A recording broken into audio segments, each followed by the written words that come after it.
बहुत तरीका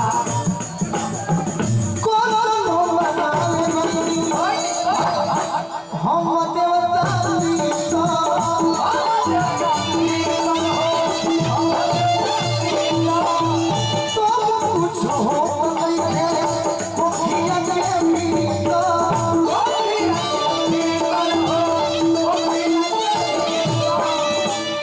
समय के सहेली मम्मी बन गई देखी मम्मी बन गई देखी सिलवाए तो वही है गोदी में हो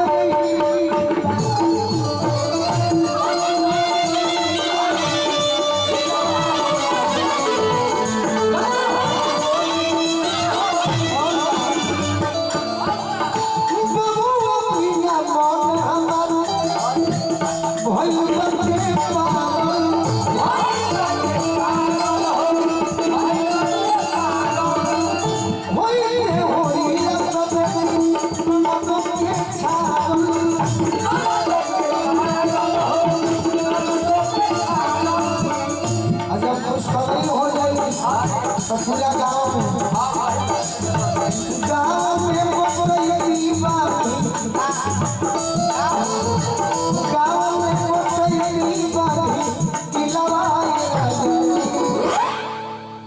कब हुई है गोदी में सुरेंद्र भैया रौरा संगीत प्रेमी वाली अच्छा हमारे भैया भाई मजाक में हम कहने हैं दुखित नानू भैया मेजर नहीं देते एगो आपको हम गुजर सुनाओ तारी हिंदी में हालांकि हमारी हिंदी में तो मुझे भोजपुरी है लेकिन एगो जब हमारा 2020 में अक्टूबर में गोली लागल कहाँ लागल बा तो 5 महीना करीब बेड रेस्ट अच्छा महीना में 1 साल बर्बाद भरी कोरोना के बाद और गरीब भर के लड़का थे वही भरी हम गाना अपना हाथ से लिखली सरस्वती के कृपा और सुने वाला खातिर भाई मजा ले वाला खातिर हाँ हाँ पंकज उदास सिंह गजल के सम्राट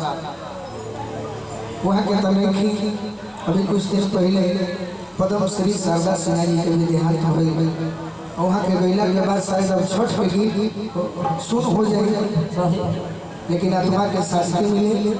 सरस्वती की कृपा बना रहे तो फिर कोनो न कोनो लड़की वो रूप में आवे हमने के भारत देश से पंकज उदास जी को गीत गौनी भैया कि आप जिनके करीब होते वो खुश नसीब होते हैं लगला वाला होता जाने की ठीक रही बड़ी कृपा आप जिनके करीब होते इस गाने का अर्थ है कि जेकरा घर शीशा ना रही जेकरा घर में शीशा ना रही तो बिना देखले जाने कैसे हम लोग मत कर सकते सही तो हमने गाना लिखा था जिसके घर आईना नहीं होता उसका खुद का पता नहीं होता जिसके घर आईना नहीं होता जिसके घर आईना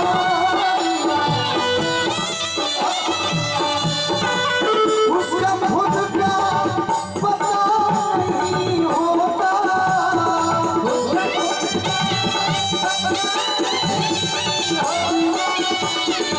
जिसके घर आईना नहीं होता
सुरेंद्र भैया की मुलाकात कराने बहुत बहुत माता जी के आशीर्वाद मिलल। देखिए अगला लाइन रोरा खाना पानी कैसे सुन ली कि जीवन में गरीब होके चाहे अमीर, रुद्र बाबा गरीब होके चाहे अमीर होके, लेकिन केहू भी दोस्त के कमी नहीं है।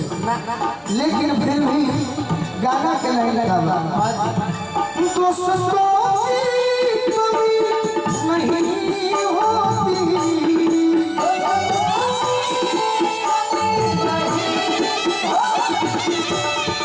दोस्तों की कमी नहीं होती।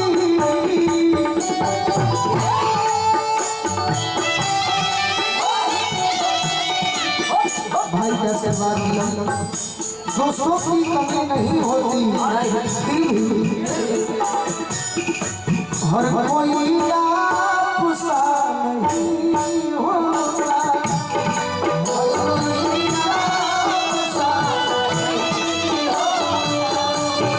हर कोई गुस्सा नहीं होता।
जितने भाई आशीर्वाद दे रहे हैं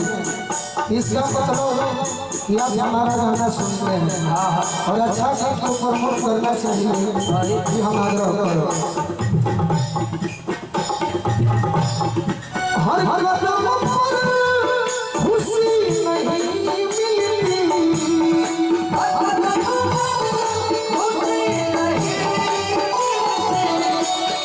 हर कदम पर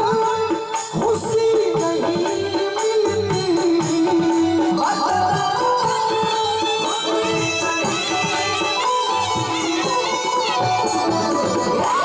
हर कदम पर खुशी नहीं मिलती। सुरेंद्र भैया हर कदम पर खुशी नहीं मिलती, क्योंकि थोड़ा गम भी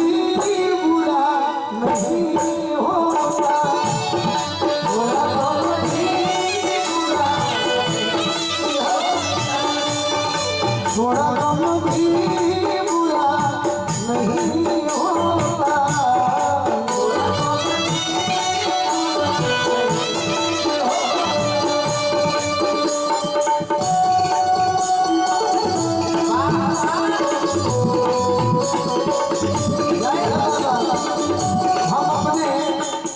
स्कूल के जमाने में सुने थे कि अरे दिल है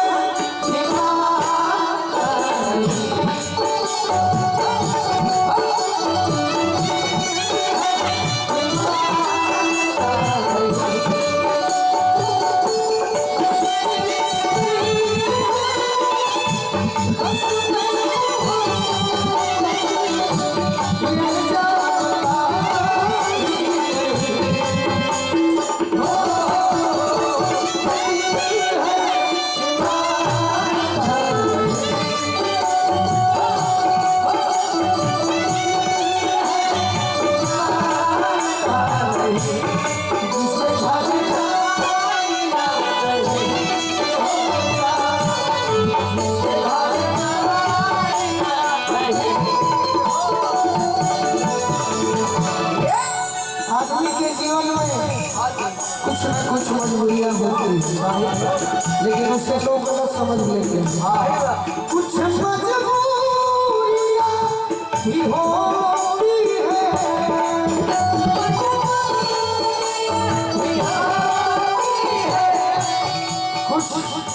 मजबूरियां भी होती है, कुछ मजबूरियां भी होती है। हर कोई बेवफा नहीं होगा, हर कोई बेवफा नहीं होगा। हजारों फूल खिलते हैं चिलमन में, हजारों फूल खिलते हैं चिलमन में, मतलब बाग में हजारों फूल खिलते हैं चिलमन में, लेकिन हर गली